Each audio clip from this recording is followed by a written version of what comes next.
এই নায়ক নায়িকা ঔপন্যাসিক যারা এসব উপন্যাস লেখে ওনারা যুবকদেরকে প্রেম শিখায়, প্রেমের ট্রেনিং দেয়। প্রেম শিখায় যে প্রেমের জন্য জীবন দিয়ে ফেলতে হবে। বাপ মা নারাজ, সমাজ মানে না, মুরব্বীরা বাধা দেখ, তুমি হেতার হাত ধরে চলে যাও। এই যত নায়ক নায়িকা আছে, যত অভিনেতা আছে, তাদের প্রতি সম্মান রেখেই বলছি, বড় অংশ, সবার কথা না, কয়দিন পর পরই পত্রিকায় দেখা যায় যে বিয়ে করছে। শুধু বিয়ে করছে না, বিয়ের নম্বর সহ উল্লেখ থাকে, এত নম্বর বিয়ে হয়েছে। কয়দিন পরে দেখা যায় ভেঙে যায়, আরেকটা করে।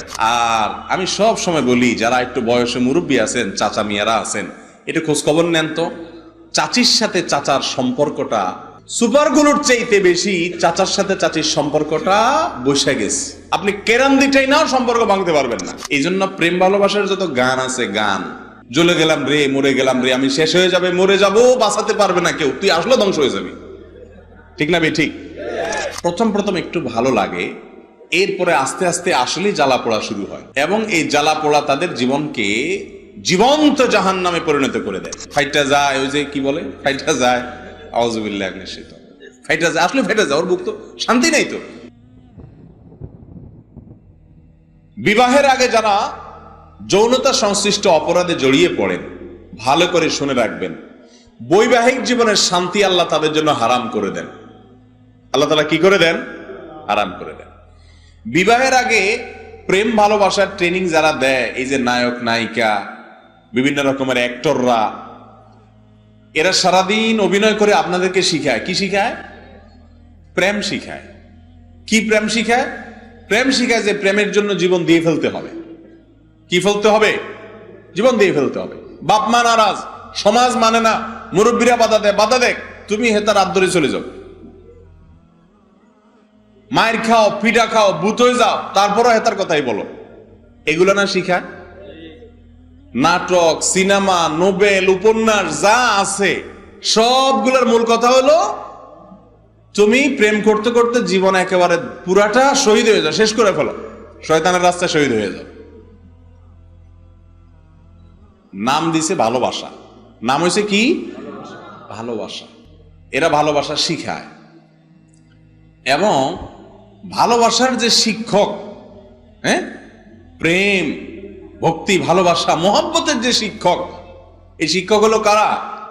এই নায়ক নায়িকা ঔপন্যাসিক যারা এসব উপন্যাস লেখে ওনারা যুবকদেরকে প্রেম শিখায়, প্রেমের ট্রেনিং দেয়। ঠিক না? শিষ্যের কি অবস্থা হবে ওস্তাদ দেখলে বোঝা যায়। ঠিক না? এবার আসেন ওস্তাদের হাল একটু দেখি, কি হাল। এই যত নায়ক নায়িকা আছে, যত অভিনেতা আছে, তাদের প্রতি সম্মান রেখেই বলছি, বড় অংশ, সবার কথা না, বেশিরভাগদের অবস্থা হলো, কয়দিন পর পরই পত্রিকায় দেখা যায় যে বিয়ে করছে। শুধু বিয়ে করছে না, বিয়ের নম্বর সহ উল্লেখ থাকে, এত নম্বর বিয়ে হয়েছে। ঠিক না বে ঠিক? এক একটা বিয়েতে কোটি কোটি টাকা খরচ করে বিশাল জাঁকজমকপূর্ণ বিয়ে হয়, কয়দিন পরে দেখা যায় ভেঙে যায়, আরেকটা করে, তাই না? এত ভালোবাসাবাসি আপনি শিখাইলেন, আর আপনি নিজেই 2 দিন পর পর দেখা যায় ভালোবাসা ভেঙে যায়। এটা কি আসল ভালোবাসা না 2 নম্বর? এটা টোকা দিয়ে বলে গেল জিনিসটা 2 নম্বর। এই ভালোবাসা কয় নম্বর ভালোবাসা? 2 নম্বর ভালোবাসা। আর আমি সব সময় বলি, যারা একটু বয়সে মুরব্বী আছেন, চাচা মিয়ারা আছেন, একটু খোঁজ খবর নেন তো। চাচির সাথে চাচার সম্পর্কটা, ওই যে কি গুলো জানি আঠা আছে না, সুপারগুলোর চাইতে বেশি চাচার সাথে চাচির সম্পর্কটা বসে গেছে। আপনি কেরান দিটাই নাও, সম্পর্ক ভাঙতে পারবেন না। ঠিক বলছি না ভুল বলছি? কিন্তু এই সমস্ত, ওই আপনাদের মতো এই সমস্ত ইটিশ পিটিশ মার্কা প্রেম প্রীতি আর এই সমস্ত অবৈধ সম্পর্ক আর আল্লাহর আরশ কাঁপানো হারাম কাজ তারা কখনো করেন নাই। যৌবন কালটাকে ধরে রাখছেন, ভালোবাসার সময় আসবে, বৈধ জায়গা আসবে, সেই জায়গায় মন ঢেলে ভালোবেসেন, সেই ভালোবাসা হবে আসল ভালোবাসা, আর বাকিগুলো হবে নকল, ভেজাল। ভেজাল জিনিস কি বেশি দিন টিকে ভাই? যত বিবাহ বহির্ভূত প্রেম আছে, এগুলোর সব মেড ইন চায়না। এগুলো সব কি রে ভাই? Made in China. আর বিবাহ এর পরে যে প্রেম হয় স্বামীর সাথে স্ত্রীর, সেটা হলো মেড ইন জান্নাহ। সেটা কোথাকার তৈরি ভাই? জান্নাতের তৈরি। শুরু হয়েছে আদম হাওয়া আলাইহিস সালাতু ওয়াস সালামকে দিয়ে। ঠিক না ভাই ঠিক?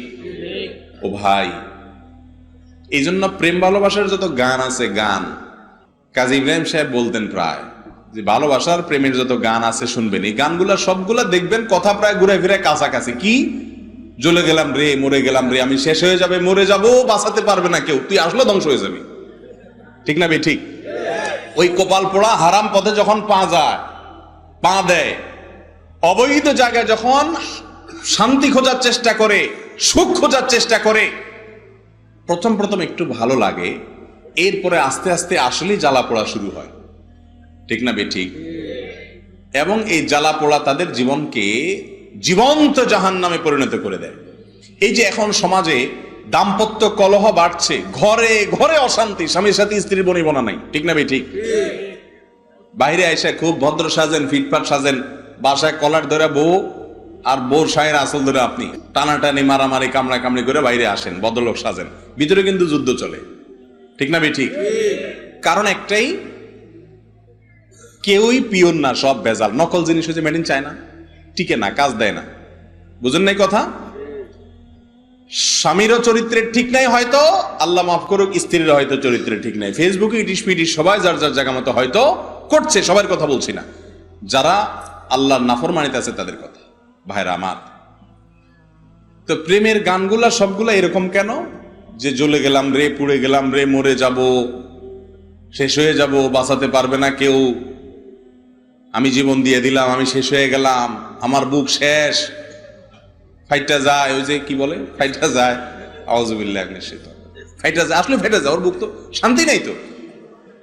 আর যেই লোক, যে যুবক নিজের যৌবন কালকে ধরে রেখেছে সময়ের জন্য, যে বিবাহটা ইনশাআল্লাহ একদিন হবে, আল্লাহ চাহেন তো, আমার জোড়া তো আল্লাহ রাখছে, অপেক্ষা করি, সকল ভালোবাসা উজাড় করে দিব সেই স্ত্রীকে।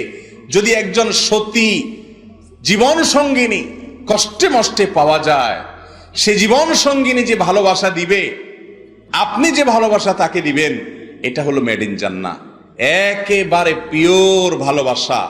হাতে গোনা দু চারটা ব্যতিক্রম ঘটনা ঘটতে পারে, বেশিরভাগ ক্ষেত্রে এই ভালোবাসার মধ্যে আল্লাহ তাআলা এমন সুখ দিবেন, এমন সম্প্রীতি দিবেন, যে সুপারগুলোর মতো ভালোবাসা লাগবে, এটাকে টাইনাও ছুটানো যাবে না।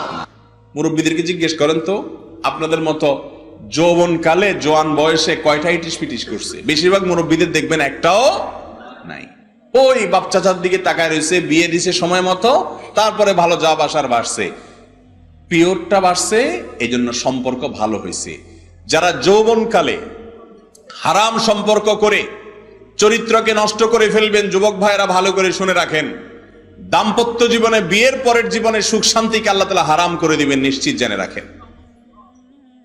কারণ এই যৌবনের যে নেয়ামত, এটাকে আপনি নষ্ট করেছেন, এটা দিয়ে আপনি সুখ আর পেতে পারেন না, ইল্লা মান রাহিমা রাব্বি, আল্লাহ কারো প্রতি রহম করলে ভিন্ন কথা, বিচ্ছিন্ন বিষয়। আজ গোটা দেশে যুবকদের মধ্যে এই হারাম কাজটা এত বড় ব্যাধিতে পরিণত হয়েছে যে যুবকরা সব পারলেও এটা থেকে বাঁচতে পারছে না। গোটা সমাজের সমস্ত সিস্টেম, সকল ইনস্ট্রুমেন্ট ব্যবহার হচ্ছে যুবকদের বিপদগামী করবার জন্য, হারাম পথে নেয়ার জন্য। এবং এগুলোর ফলে যত মা বাবার অবাধ্যতা, অসামাজিক কার্যকলাপ, সমাজে অশান্তি, মাদকের দিকে হাত পা বাড়ানো, খুন খারাপি, আত্মহত্যা, ডজন ডজন সামাজিক এবং ব্যক্তিগত পারিবারিক অশান্তি, কলহ, অপরাধ, পাপ হয়ে থাকে শুধুমাত্র বিপদের এই পথে, হারামের এই পথে যখন যুবকরা যায়, অর্থাৎ চরিত্র যখন নষ্ট করে ফেলে। শুনে রাখেন, এই যৌবনকাল চিরকাল থাকবে না ভাই। আমি প্রায় সময় মুরব্বীদের সাথে বসে কথা বলি, ঈমান বাড়ে। যুবক ভাইরা বৃদ্ধ লোক দেখলে একটু দূরে সরে যায়, মুরব্বীদের সাথে, চাচাদের সাথে, জেঠাদের সাথে, মুরব্বীদের সাথে, দাদাদের সাথে একটু বসে আলাপ শুনবেন। তাদেরও আপনার মতো একটা যৌবনকাল ছিল, এখন নাই।